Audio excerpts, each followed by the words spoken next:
And so I remember my first day on the job, I was handed a infographic and asked to copy edit it. And I was like, no, I'm the editor. Like I run newsrooms. Like I don't copy. I'm not copy editing an info. That's not why I'm here.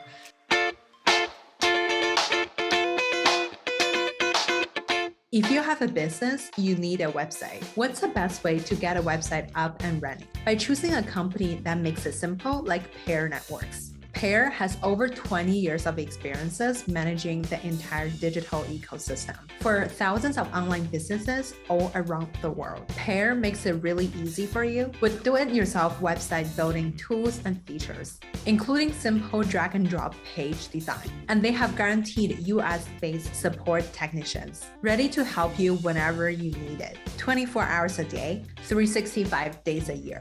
Right now, when you sign up with Pair Networks, you will receive 1 free month of web hosting. See for yourself how easy it is to build your website for free. That's pair.com/grace to get started today.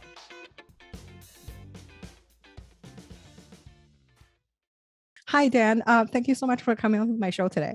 Hi, thanks for having me on. I've been stalking your LinkedIn since forever ago, and I'm such a huge fan of both your work as well as just like the job that you have. And it's certainly my dream job.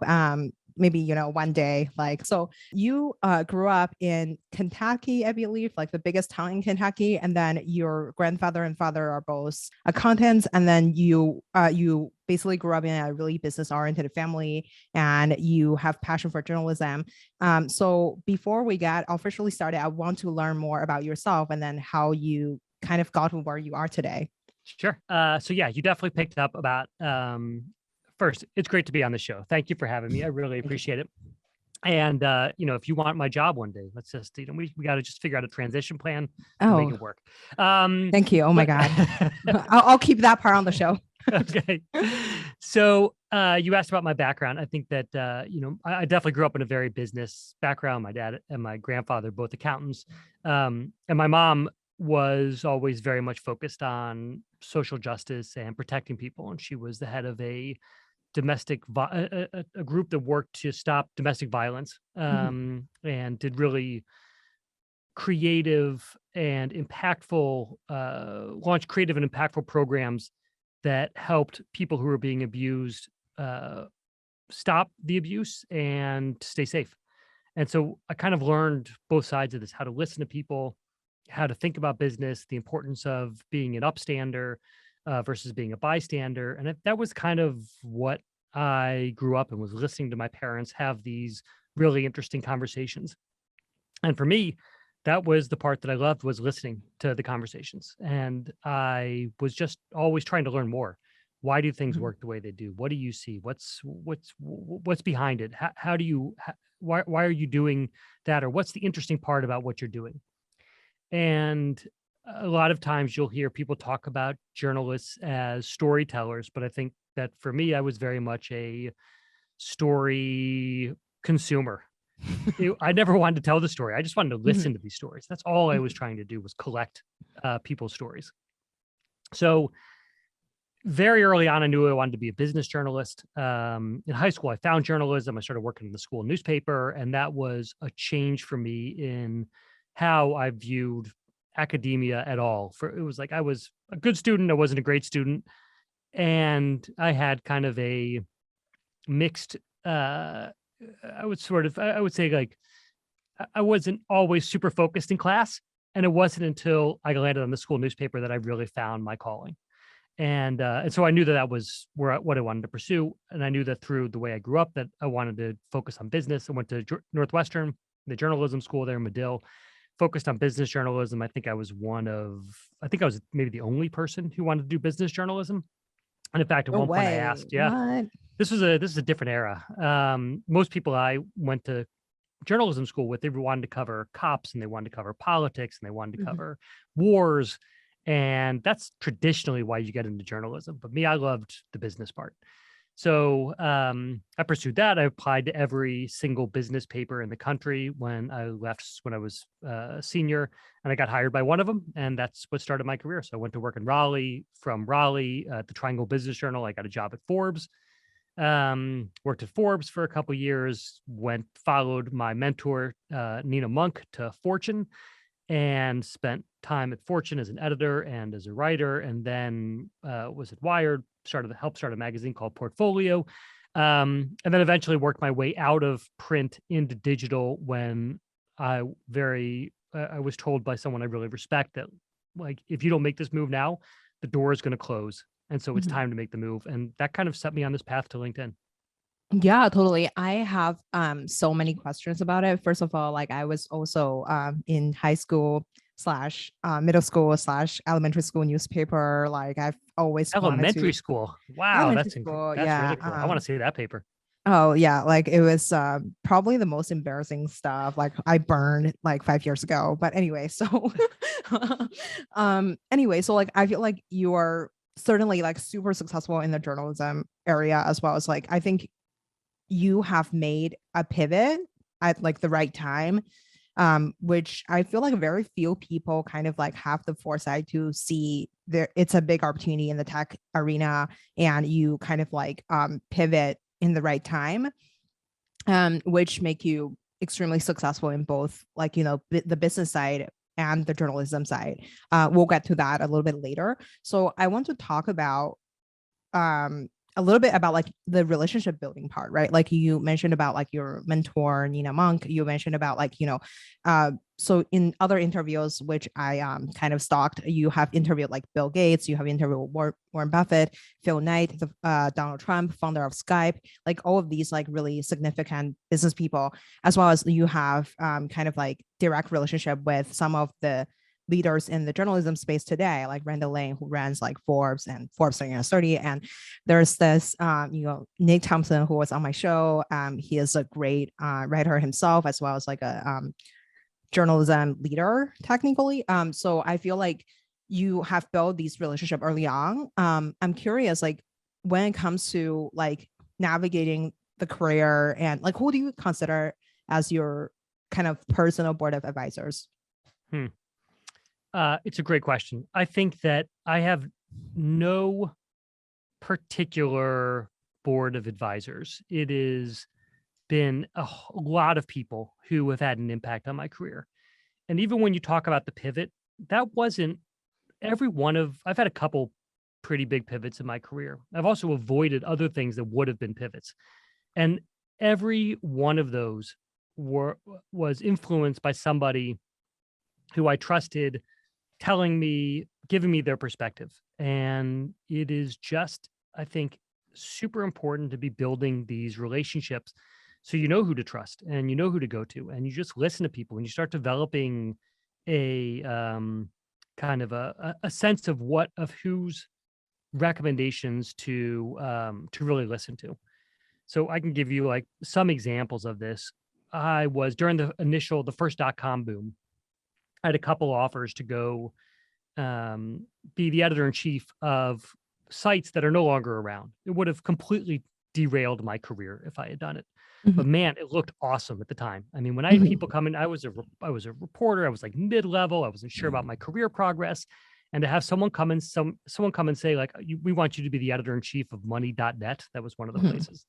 And I was like, oh man, this is it. Yeah, I get to be editor in chief. It's a great title. I'm going to do this. And to have people who were at the time I was working with at Fortune say, it's short-sighted to do this. It's a great title. You're going to get paid more to go do that. I understand that. But who are you going to learn from? What's the next step that you go to from there? How are you so sure that this place is going to survive? And people who were just constantly pushing me to think deeper. Another example of a pivot I didn't make. I got during the financial crisis, I was a writer at Wired and I got laid off. They laid off their writers and they got put on contract. But I was freaking out. I had little kids. I was like, what am I going to do? And I had lunch with a friend and who's a writer. He worked for Money Magazine at the time. And he was like, look, you can right now become the head of PR at like an insurance company. You can make $1 million doing this. And he said, but that's your path from that point on. Like you can go do this, but there's a lot more that you can do in this area that you love. And don't give up on what you love doing because of a setback today. that you will never, because tomorrow might be very different. Mhm. So it's not just the pivots that I took, it's the pivots that I avoided because of this great guidance from people. Other ones that were pivots that I did take advantage of is, I mentioned this before, but Bob Cohn, who had Nick Thompson's job before Nick Thompson has it, he, Bob was the number 2 at Wired when Nick and I were both there. And Bob left Wired to go become the editor of the Atlantic.com. And at the time, that was really strange to go from a print publication to a .com. It was considered a step down within the industry. And Bob said, look, I'm going into digital now, because if I don't do it now, the door is going to close. And we all know digital is the future. And at some point, there will be enough digital natives. They don't need print people to come and guide their digital side. So I'm getting in now before that door shuts. And that was like a holy crap moment for me. It was like, I knew he was right. And like, part of it is someone just justifying what in your gut you already know is right. Even with the money.net example, I knew it was a bad job.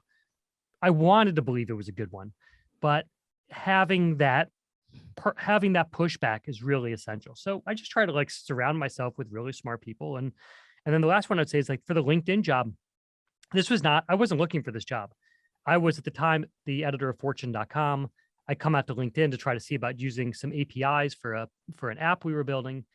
And Jeff Weiner, the CEO at the time, I can't remember whether he called me or emailed me, but after I'd gone out to LinkedIn, he somehow got in touch with me and said, we're going to start moving into content. You should join us. We need an editor. And I was like, that doesn't make any sense. Why would you want an editor? And then I was like, you know what? I need to like build a new network. I've got, I can see where digital media is going and it's not looking promising.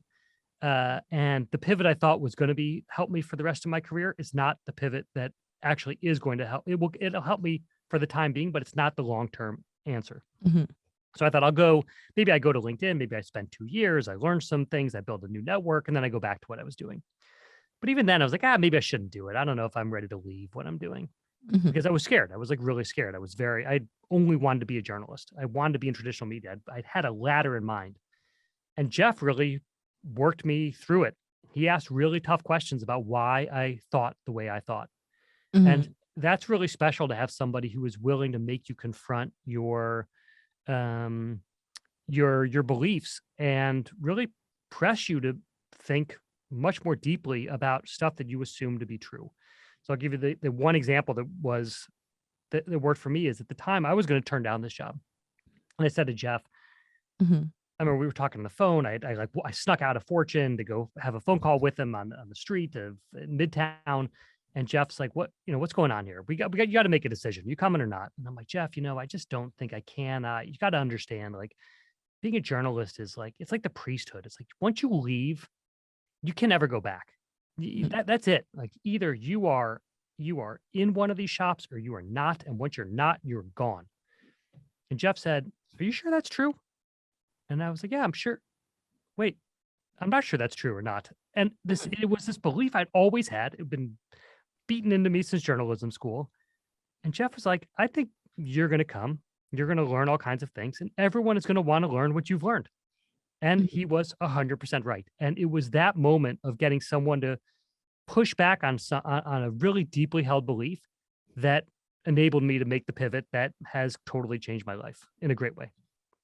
Yeah, absolutely. I totally feel you. Like, I guess like listen to selective group of people on selective area of advice.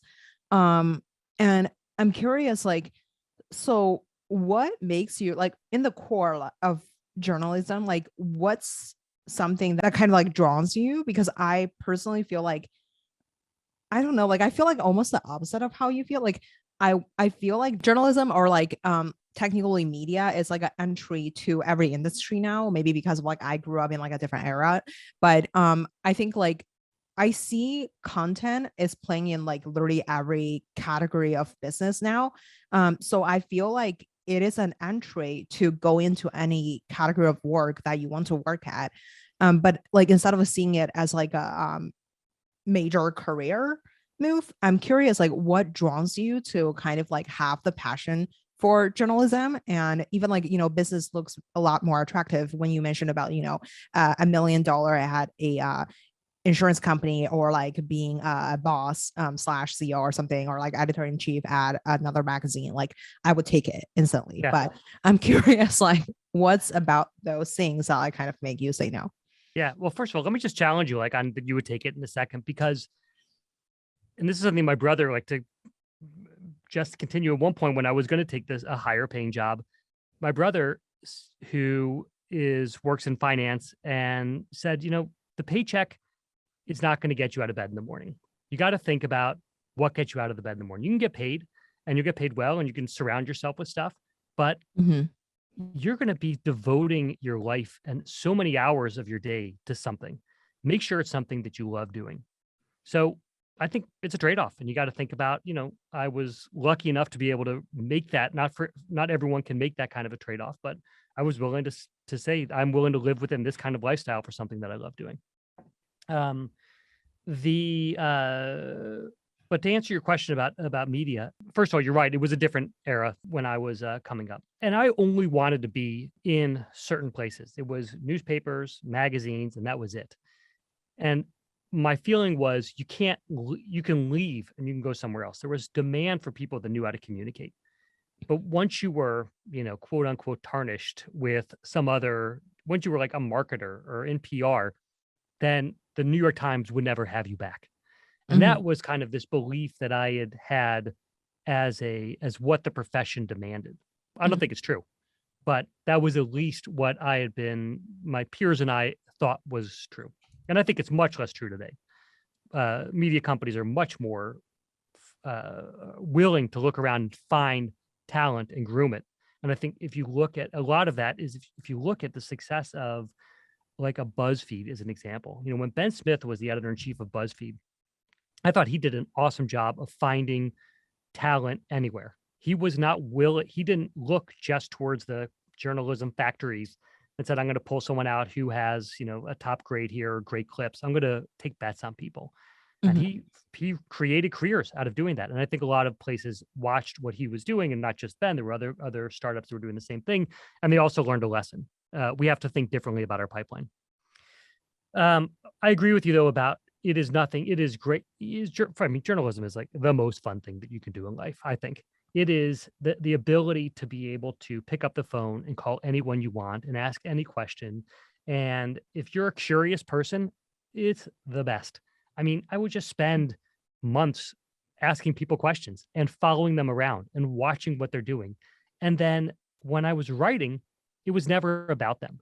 It was always for the reader. And so they became like, they were who they were, and I got all the information I needed. And then I was telling the story to somebody else. And so you're kind of beholden to nobody. You are beholden to your readers, and that's it. But I didn't care if Bill Gates or Warren Buffett or the founders of Skype didn't like what I wrote, and very frequently they didn't like what I wrote. It didn't matter as long as I was truthful and as long as I was, honest and got the facts right. I was there as a journalist interpreting what was going on the ground using a shared set of facts. And sometimes they didn't love what those facts pointed to, or how that interpretation turned out. But as long as the reader did and the reader got something out of it, that was the important thing. Could I help change people's view of the world, or make people see the world in a different way, or understand their own careers, or how to grow their own companies through the stories that I was telling? I love that, like, you are highlighting, I guess, like the curiosity part, like it is the best job ever, because you can, basically pick brains from like any person that you find interesting in the world. I'm curious, like, so when you make the pivot, when you jump from like a traditional journalism, which allows you to do all of these things, to like a tech company. Okay, I guess my question, let me rephrase my question. Sure. So my question is, like, you mentioned, like, basically, so I feel like in like a magazine, in like Fortune or Forbes, or like a magazine, like the journalists are the engineers in a tech company. And when you move to a different company, like I guess like the core kind of like also shift a little bit.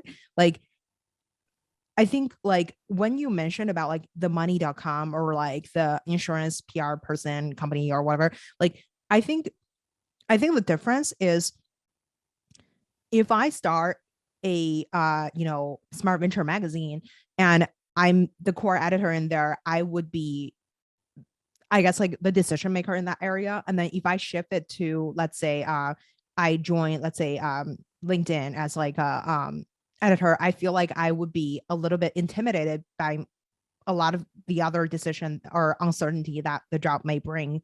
And because like, what if my voice is not like getting heard? Like, what are some kind of like findings that you kind of found like when you first make the switch?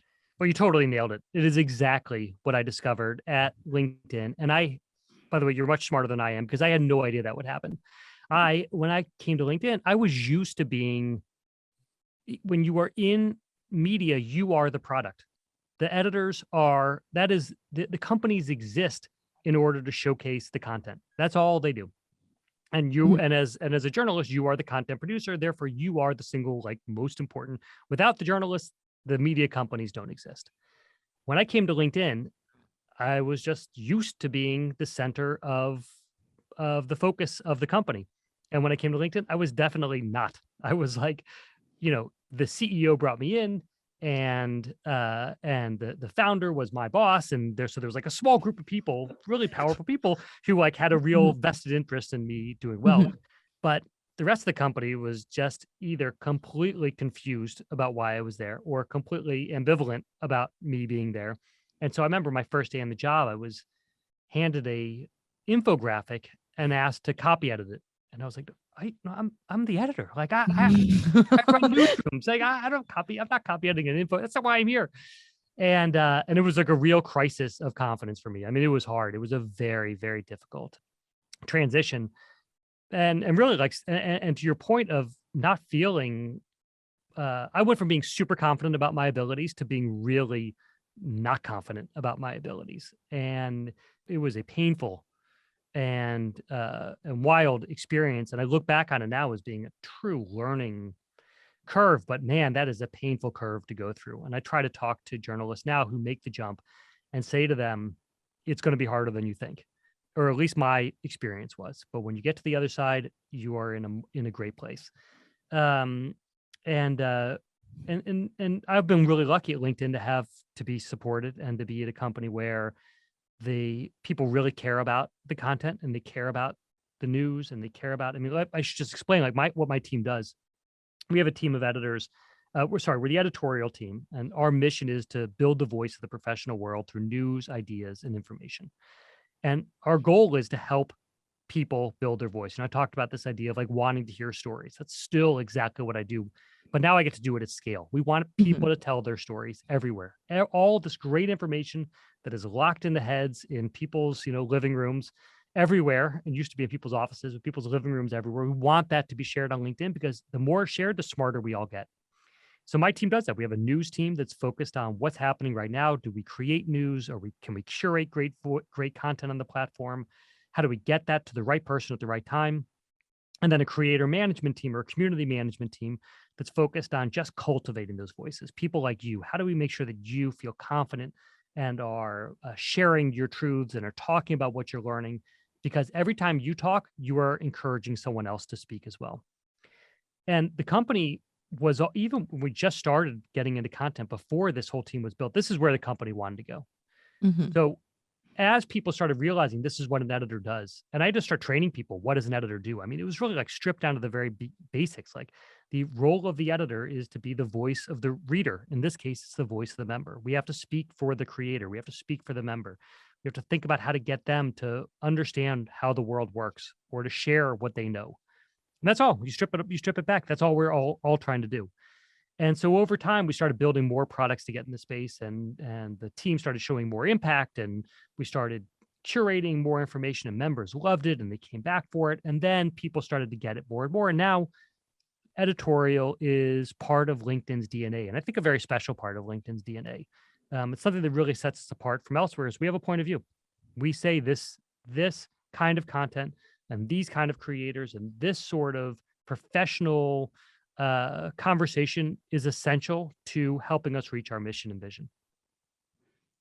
Man, I have so many thoughts on this. Like, first of all, I have to say, I feel like your job is like one of the most important job at LinkedIn. Like, I have to say this on the show because, like, not just on the show, but like, I personally deeply believe in this because I think every media company is essentially like a content focused company, right? Like, when you go on any platform to create, like, you typically will see an example of how other people interact with it or like how other people create it like you mentioned about like supporting these cultivating certain voices in the community to kind of highlight something that more people should create. I guess so.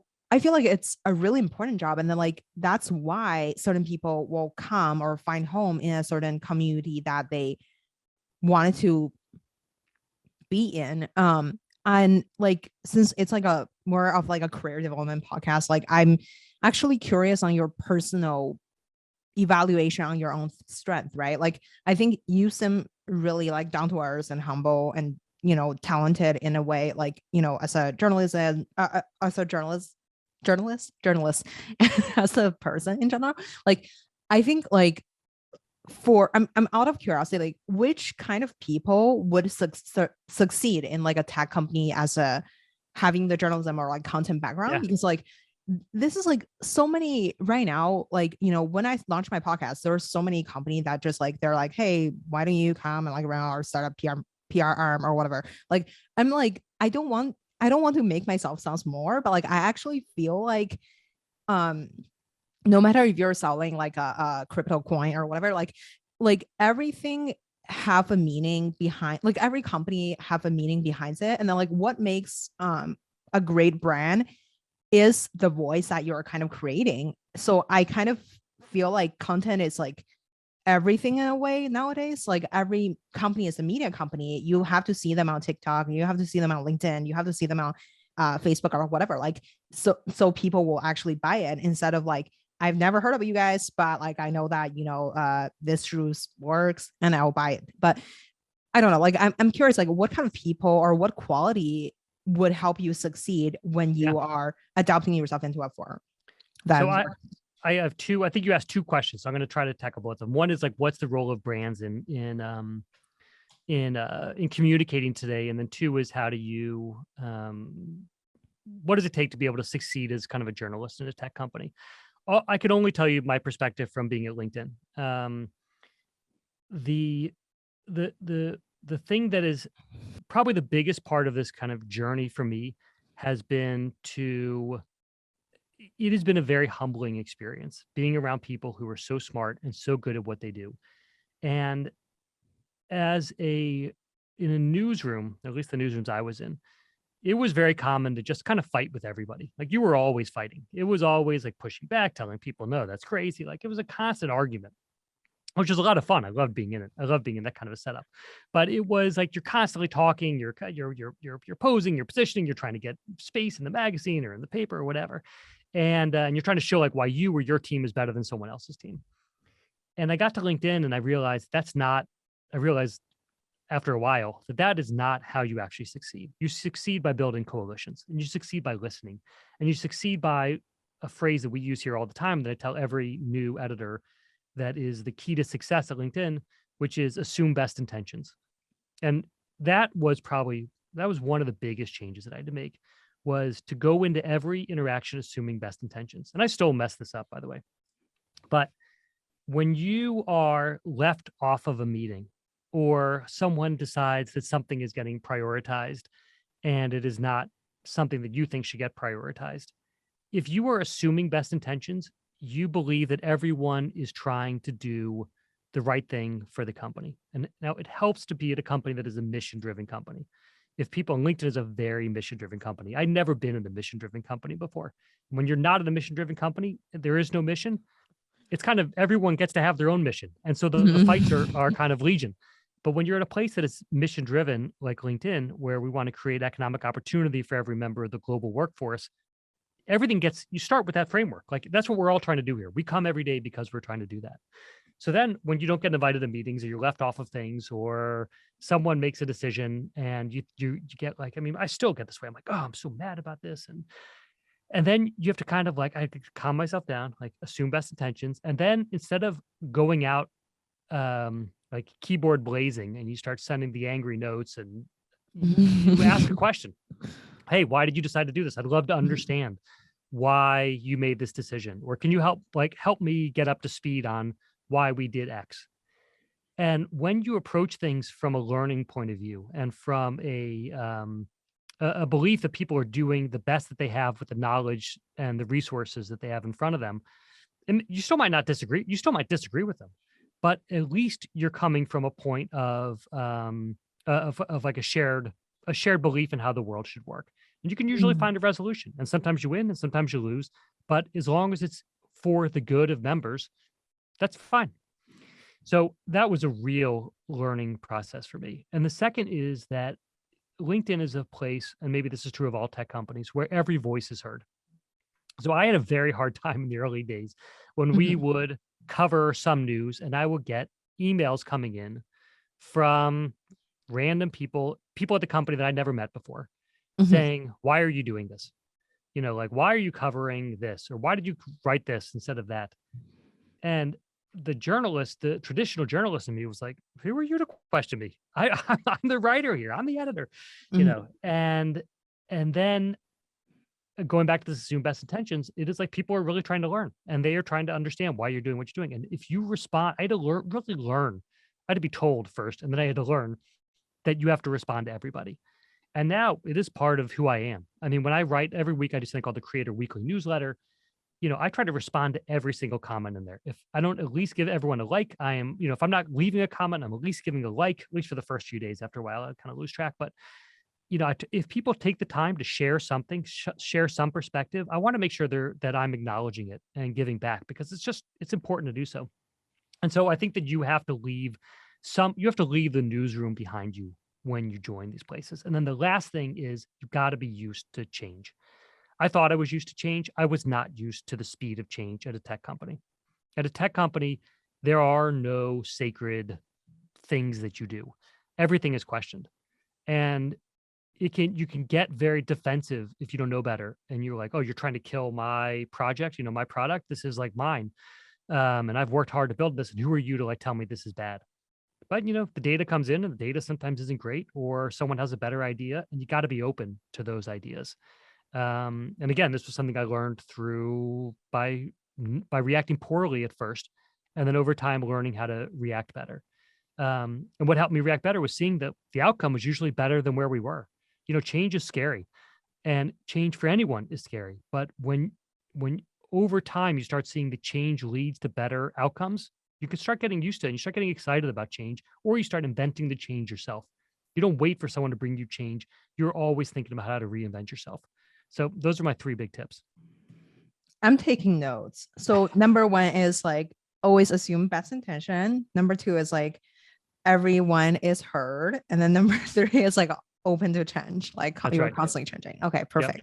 Thank Yeah. you. Oh, actually, read a book about this. I'm just kidding. Like the secret to success at a big company as a journalist. But anyway, so I'm curious. Okay, so you brought up some really great points about how you kind of like adapt yourself into LinkedIn. Now I'm curious, like, what exactly is your job? Like in the past, you are a journalist. Your job is to, let me find a topic, let me Right. actually write something, let me edit something. Now you're like working on multiple products. You mentioned about like the BuzzFeed example earlier about like how that like editor kind of like just like ensemble a team, like hiring the best talents. So sounds like his job is hiring. What is your job? And like, how do you kind of like come up with like different, how do you like, I guess like manage your time at like working on different products and like making sure they're all like moving towards like a goal? Great question. It is my job changes all the time. I mean, like at some point, everyone becomes a middle manager. And so that is where you end up is like, you're just trying to manage, you're trying to manage everything. But my job changes over time. During times of hiring is the single most important thing that you can do. How do you make sure that you're building a team that is highly functioning and entrepreneurial and it believes in the mission? And so thinking a lot about who you're hiring and what it looks like is really important. lately, my job has really been about making sure that I have great managers who are running the teams. And so the people who are running really large teams under me they're phenomenal leaders. And my job almost always is just to remove roadblocks that are getting in their way or to help them think about um, what might be coming down the road. I sit in a lot of meetings. I mean, that's a lot of meetings. And it is, you can either look at that and be like, oh my God, that's total Dilbert land. Or you can look at it as being like just soaking up a lot of information. And part of being in these meetings, you start picking up signals about what's going on, what's being built, what are we prioritizing, what does next year look like, what do we need to make sure that we're focused on in 3 months and 6 months and 2 years from now. And then taking that information and what LinkedIn calls cascading, kind of maybe everyone calls it that, but I'd never heard it before I came here, is cascading that information to your teams. And so in meetings, I'm like, hey, here's what we're talking about. This is what things are going to look like in 3 months. This is a big problem that someone else has spotted within the company. And I think that we need to be thinking about how that works as well. And so examples of that might be like, I guess this was 2 years ago now, we were talking about a recession. We were worried about a recession coming in the US, actually kind of a global recession.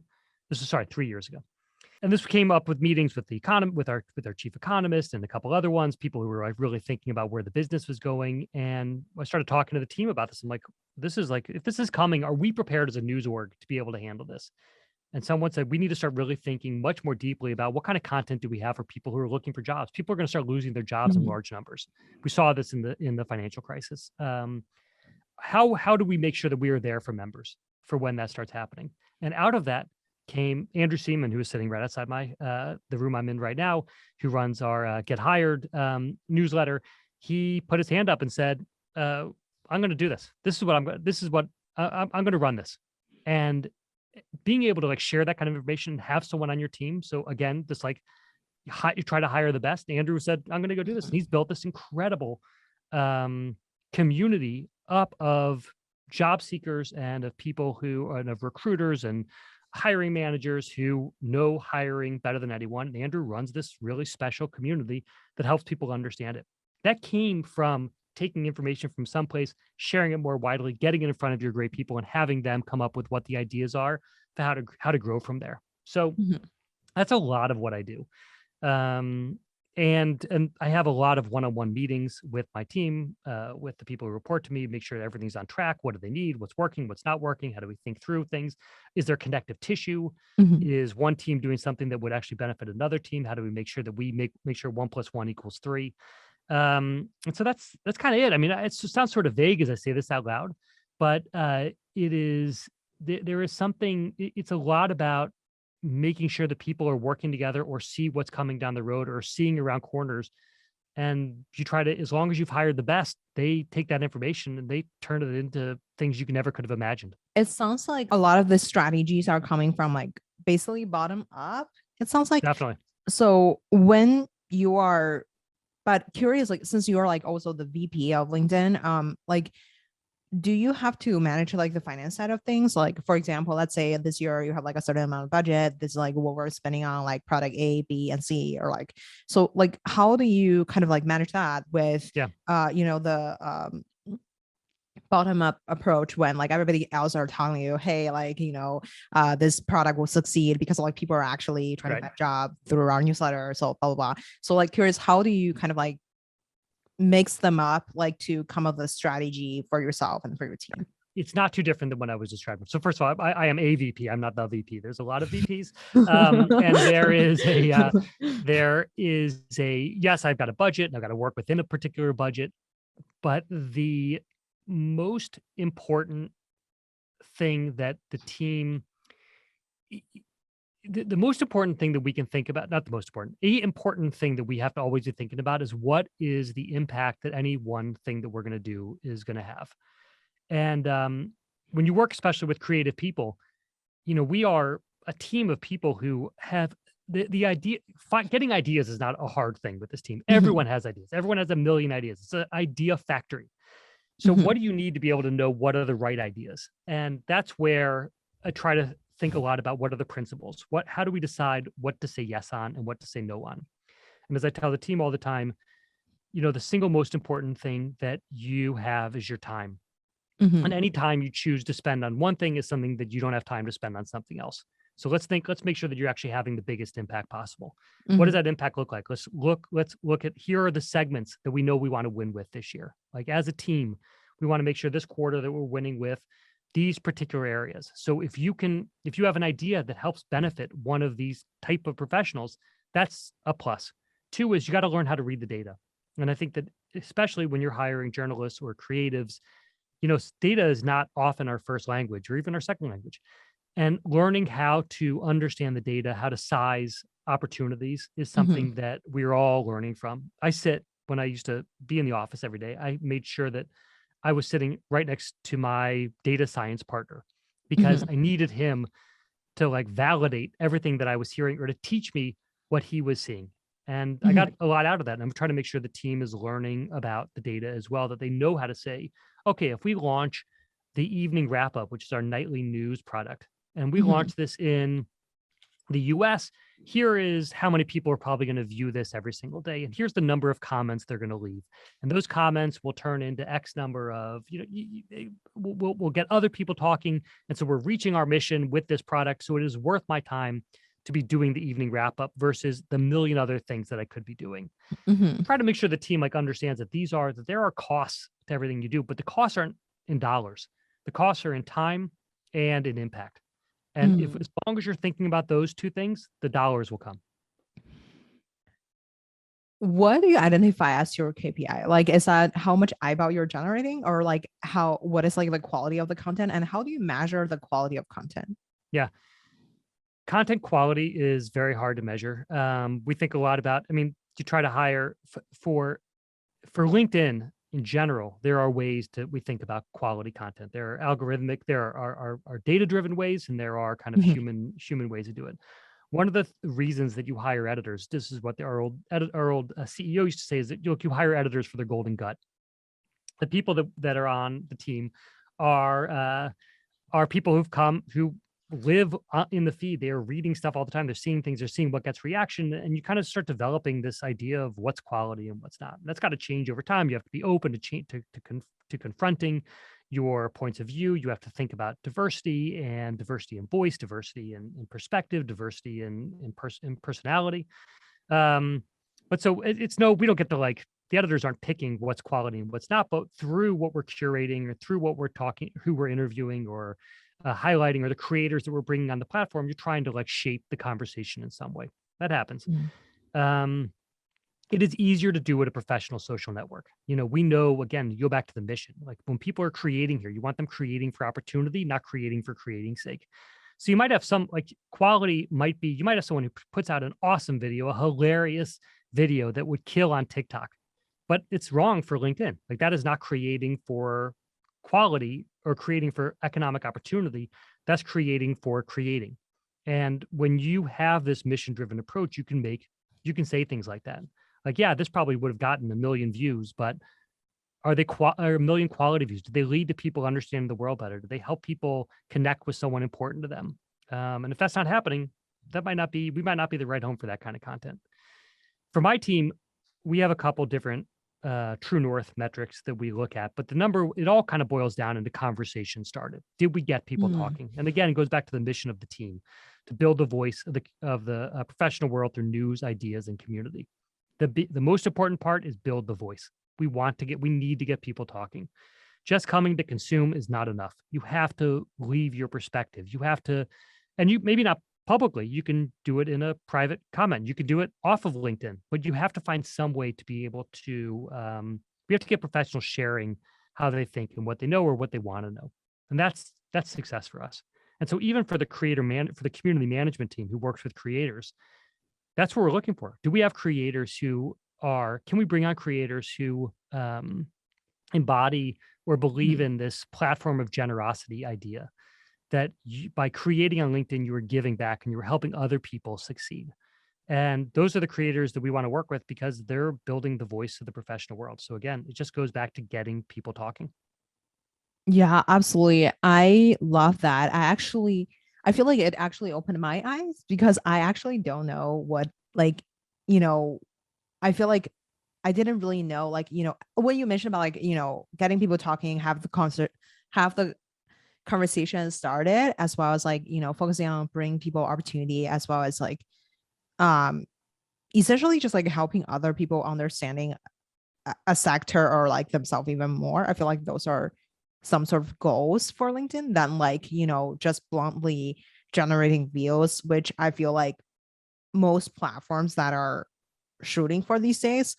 Um, I Can I think, just say one thing on that? Like one yeah. important thing to remember about LinkedIn is we're not an ad driven network. Unlike other places, ads are a part of our revenue stream, but it is not Mhm. the number. It's not what we are focused on.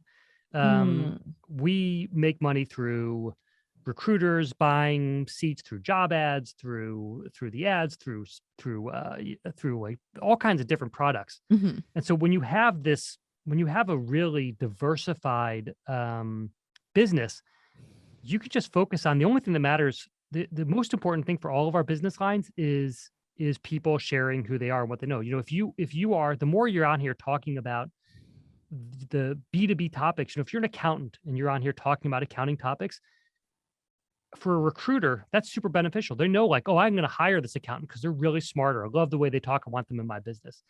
For an advertiser who's trying to sell accounting software, they know this is a person who cares deeply about accounting software, Mm, and I can sell to this person. mm. If they are hiring, our business can say we want to go and get them to buy seats to be able to be a better hirer on LinkedIn.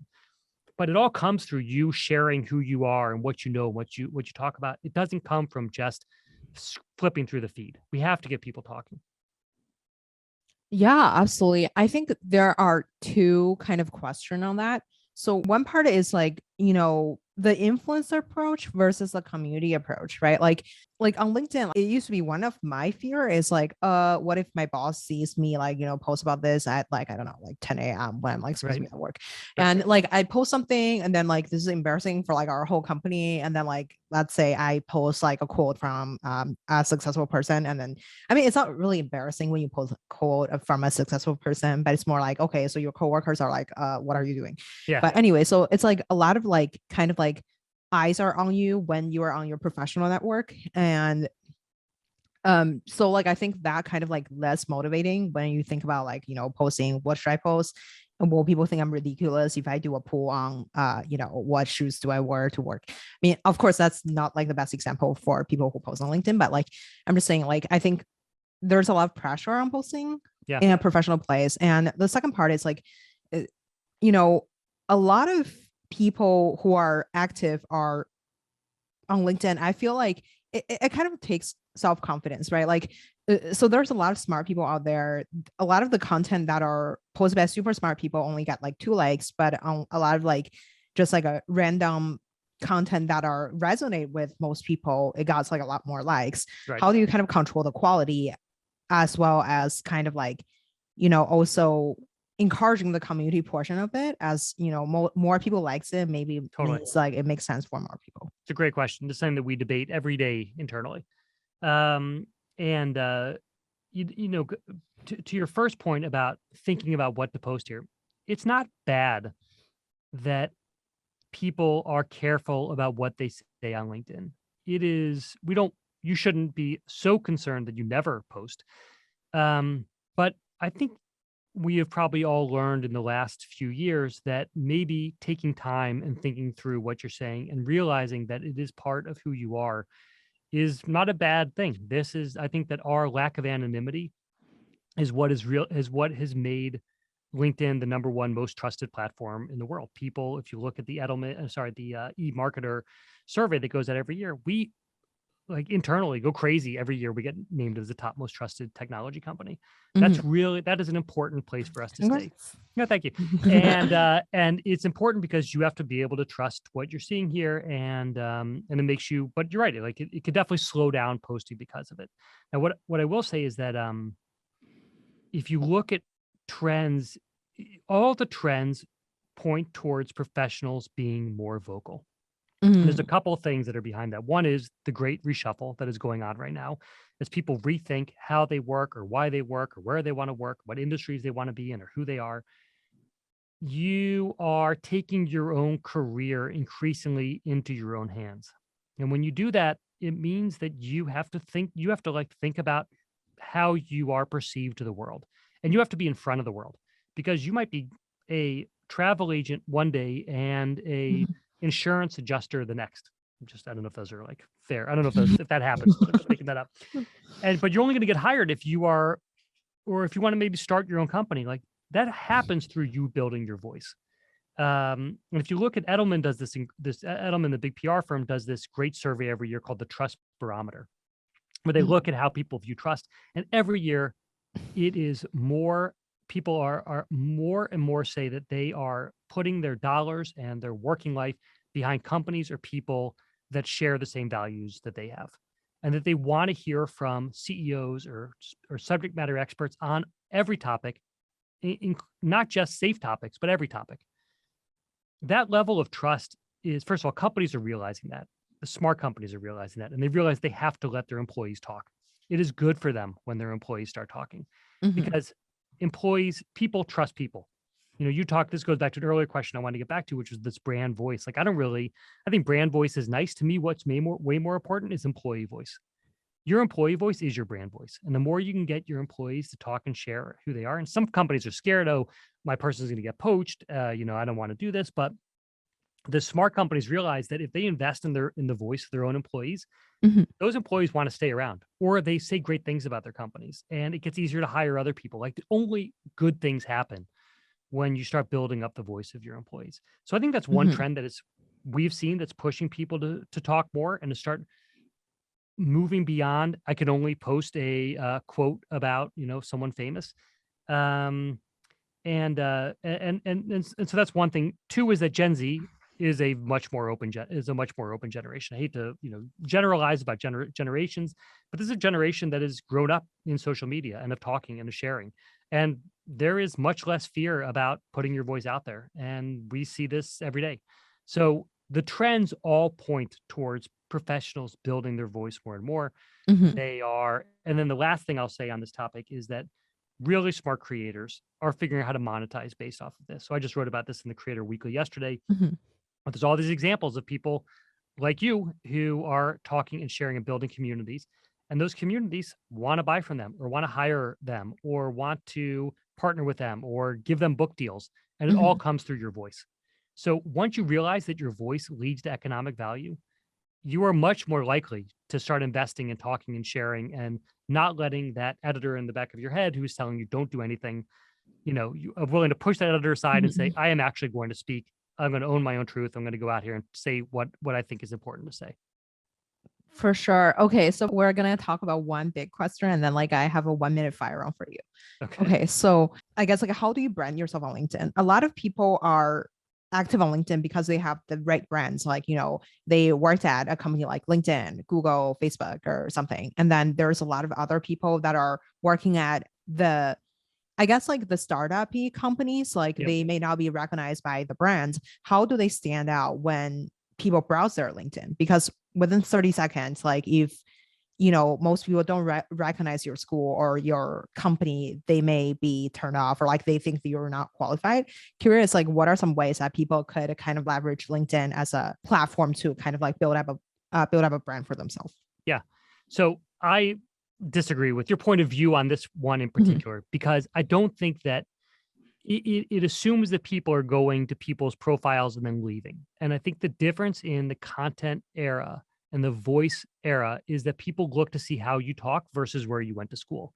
So I'm going Mhm. to give you an example that I just was looking at from yesterday, from this Creator Weekly newsletter. Susan Walsh, who's the classification guru, she just works on data. Like, I think her thing is like, I'll deal with the data because you don't want to. And she just helps companies understand how to deal with data. She like goes through your data sources. She does. I'm not even sure exactly what she does, but she is, or how she does what she does. But the way that she has built her business is by posting every single day. She does Mhm. animations, picture posts, shares documents, resources, articles, a newsletter. I'm Mhm. reading from like all of the examples that she gave. She does a lip sync Sunday where she lip syncs. I mean, this is someone who is not afraid to share. And that kind of sharing is building her brand. And her brand is on this data analysis. That is all she does. And she gets business. She says her business has grown like 100% in the last, well, actually, I'm pull up the exact data that she gave us. Speaking of, as someone who is specialized in data, I want to make sure I don't get her data wrong here. She said her business has grown 500% in a year, and she's seeing another 80% growth in business this year. It's all come from LinkedIn. It has all come from her. And I'm not saying like that's because of us. We're great. It's because of her. She talks every day. She shares, and her content is what defines her. Her voice is what defines her. So that is the way that, and she is, I have no idea where she went to school. I'm not even sure if she went to school. I'm not sure where she lives. She is all I know is that she has a reputation, and she's built up this trust between her followers and herself, because she is, there's a saying that Jeff Weiner used to say, which is that trust is consistency over time. When you are consistently posting, when you are posting in a way that people start to learn how you talk and they believe what you're saying, they want to invest in you, and they want to work with you, and they want to hire you. And so that to me is the secret to success, is no matter where you went to school, or if you went to school, or whatever it is that you do, you should just be posting. Be authentic, be honest, talk about what's going on in your life, ask questions. Don't look at the data. You talked about the likes and the shares. Don't look at it. Pay no attention to the analytics for a year. Just post every single day or every other day or whatever's the right number for you. And what you're going to find is that you start developing this following, and it'll start small at first. In fact, it might be 0 for a little while, and then it's 2, and then it's 4, and then it's 100, and it starts growing over time. And maybe it stops at 100, but it's the right 100. And if you can do that, it doesn't make any difference. It's the great democratizer. It makes no difference what you've done or where you worked or what skills you have or don't have. If people believe in who you are, and they trust you, and they get something they believe that you're in it for them, they're going to come back to you every single day. Love this. Consistency beats everything. Yeah. Okay. Absolutely. So 1 minute fire round. So number 1 is like, what's your favorite book? Oh my God. I'm really bad at these because I love everything. So I'll give you the book I'm reading right now, which I love, which is called Power and Thrones, which is all about the Middle Ages, which is fascinating. That's my favorite one currently. Who made the biggest impact in your career? Oh, my parents, my mom and dad. Who would you invite to your dinner party? I mean, number 1, you, obviously. Come on over. Thank you. And I don't know. Let's see. It's a big dinner party. I think I'd want Teddy Roosevelt over. I went through a big TR phase for a little while. Chaim Herzog, one of the founders of Israel, fascinating, was just there and learned about his life. I thought that was great. Joan of Arc, I think, would be really interesting. I don't know. Be kind of a crazy dinner party. I guess I haven't been around people for 2 years, so I'm out of practice on who to bring to parties. But let me get back to you on that one. Awesome. Last one. So where can we find you outside of work? Oh my gosh. So I'm a real family man. And when I am not working, I'm usually just hanging out with my kids and my wife and my dog. A lot of time in Prospect Park or just wandering around Brooklyn. And that's pretty much where I am. Dream life. Thank you so much, Dan, for coming on the show today. Thanks for having me. This was terrific. You asked great questions.